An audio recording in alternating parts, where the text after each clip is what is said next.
Albert Einstein at school, इस chapter का दूसरा और आखिरी लॉन्ग आंसर टाइप क्वेश्चन करते हैं। क्वेश्चन है हमारा, what factors made Einstein's life in Munich miserable, यानी किन तथ्यों ने अल्बर्ट आइंस्टीन की लाइफ को दयनीय बना दिया म्यूनिक में जहाँ पर वो रहते थे। What did he realise after 6 month, 6 महीने के पश्चात उन्होंने क्या रियलाइज किया। आंसर है 2 factors made Einstein's life in Munich miserable, यानी कि 2 तथ्यों ने, 2 चीज़ों ने अल्बर्ट की लाइफ को म्यूनिक में मिजरेबल बना दिया।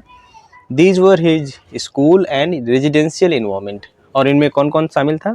उनका पहला स्कूल था जहाँ पर वो स्टडी कर रहे थे, और दूसरा है रेजिडेंशियल इन्वायरमेंट, जहाँ पर वो रहते थे वहाँ का माहौल। The school was a hateful place, जहाँ जिससे वो नफरत करते थे स्कूल से, तो कह सकते हैं एक हेटफुल प्लेस था इनके लिए। He hated going back to school, school जाने से उनको नफरत थी। But he had no option, लेकिन इनके पास कोई विकल्प भी नहीं था क्योंकि वो यहाँ पढ़ने के लिए ही आए थे।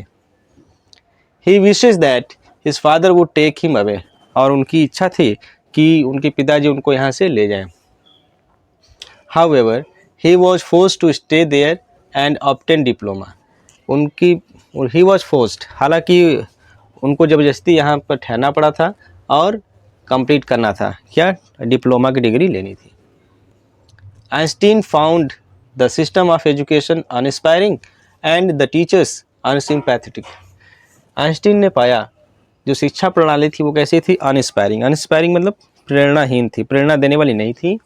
एंड और द टीचर कैसे थे, अनसिम्पैथेटिक थे, यानी कि दयनीय थे, यानी कि कह सकते हैं दयाहीन, जिसको कोई दया नहीं थी वहाँ पर टीचर्स में।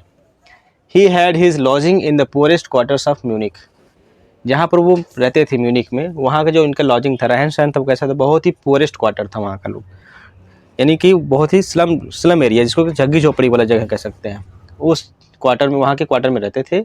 द फूड वॉज बैड, वहाँ का खाना इनको पसंद नहीं था। Lack of comfort, dirt and squalor made his life miserable, lack of comfort, आराम की वहाँ पर क्या थी, कमी थी। डर्ट एंड स्क्वेलर, गंदगी ही गंदगी थी वहाँ पर। इन चीज़ों ने क्या किया, इनकी लाइफ को दयनीय बना दिया। The atmosphere of slum violence was oppressive, यानी जो एटमॉस्फेयर था, वातावरण था वहाँ का झग्गी झोपड़ी वाला, वो कैसा था, वायलेंस, हिंसात्मक था, ठीक है। The landlady would beat her children, और जो उनकी मकान मालकिन थी वो क्या करती थी, अपने बच्चों को पीटा करती थी।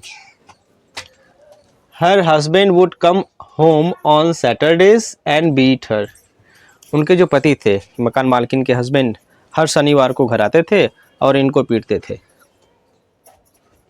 Albert found young students fighting duels and killing others, Albert ने पाया कि वहाँ के जो स्टूडेंट थे, लड़के थे छोटे छोटे जो पढ़ाई करते थे, वो लोग क्या करते थे, आपस में लड़ते थे, डुएल युद्ध यानी कि द्वंद्व युद्ध करते रहते थे और एक दूसरे को मारने की कोशिश करते रहते थे। The scars on the face were badges of honour for the victors, the scars on the face यानी चेहरे पर जो निशान थे बनते हैं लड़ने के बाद, तो जो जीतने वाला होता था उसके अगर चेहरे पर निशान है तो वो जो निशान है वो उनके लिए क्या है, एक प्रकार का पुरस्कार है, बैज है, उनके लिए सम्मान अपने आप को मानते थे, ठीक है। तो ये था हमारा इस चैप्टर का दूसरा और आखिरी लॉन्ग आंसर टाइप क्वेश्चन।